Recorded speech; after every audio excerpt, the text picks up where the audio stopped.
Hi, it's Ashley from Sweet Dreams Bake Shop, and today I'm going to be showing you the cutest little geode cake. Now, normally I don't do square cakes, so this is a bit of a change for me. Today I'm starting with a chocolate cake, and this is my favorite chocolate cake recipe. I rarely use anything different. Now, because this is such a small cake, this cake works really perfectly, but I would say if you're doing a really big wedding cake, that I wouldn't use this particular recipe because it is not very strong. I also really love this cake because it bakes very flat, so I don't have to do any extra carving off of the top. I am layering with some Italian buttercream, and I'm going to be putting some salted caramel sauce in the middle as well. Now, when you are layering your cakes, you want to make sure that the center is fairly flat every time you layer it down, and just give your cake a little bit of a squish, but not too much that things fall apart. The more meticulous you are with these simple steps, the easier it'll be later on when you're decorating your cake.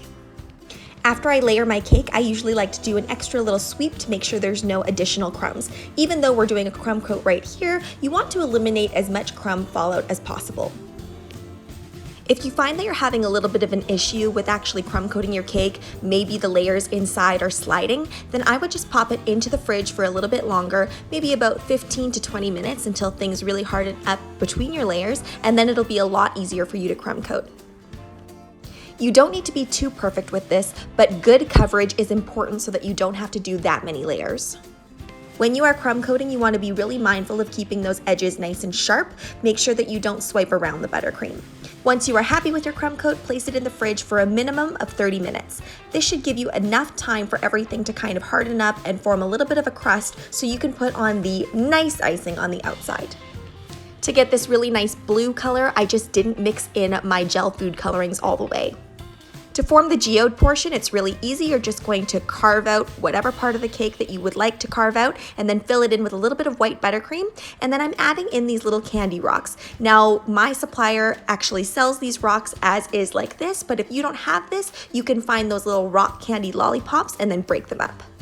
Some people like to buy them already colored, but I like to buy them in white so that I can color them any color I want to, which is what I'm doing right now with my airbrush.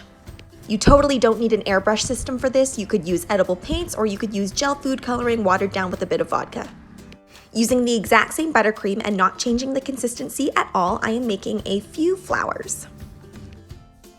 Getting these right is all about even pressure and making sure that you're starting and ending your petal at the right points. To get this nice color, what I did was I opened up my piping bag and then I lined it with all of that blue icing first, and then I just put all the white icing in the center of the bag. I am using a nice big petal tip to make this, but you could also use varying sizes. It's really up to you and how big you want your flowers to turn out.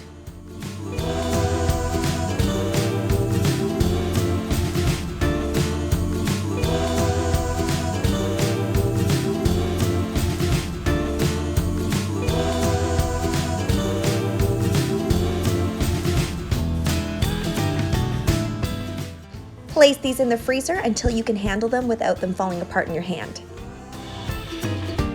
Here I'm just using some bright white candy melts and putting them into my sphere molds to create some spheres. Now, these aren't the most perfect spheres I've ever made. I was in a little bit of a rush, but they still turned out really beautifully and look great on the cake. The great part about working with these candy melts is if you really don't like your work, then you can just melt it back down and try again.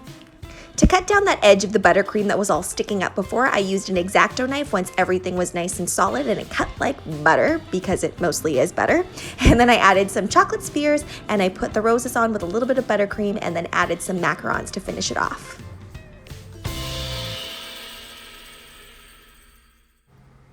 This cake would be so pretty to give to your mom for Mother's Day, but it's also a really great kind of any occasion cake for anybody that you know.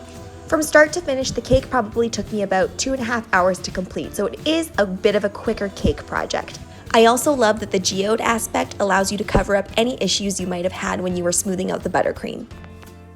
Thanks so much for watching, guys. Don't forget to like, share, and subscribe so you can be part of this sweetie fam. Right now I am uploading daily, but my mat leave is over, so I might have a little bit of a delay in some of my uploads, but I will continue to upload daily.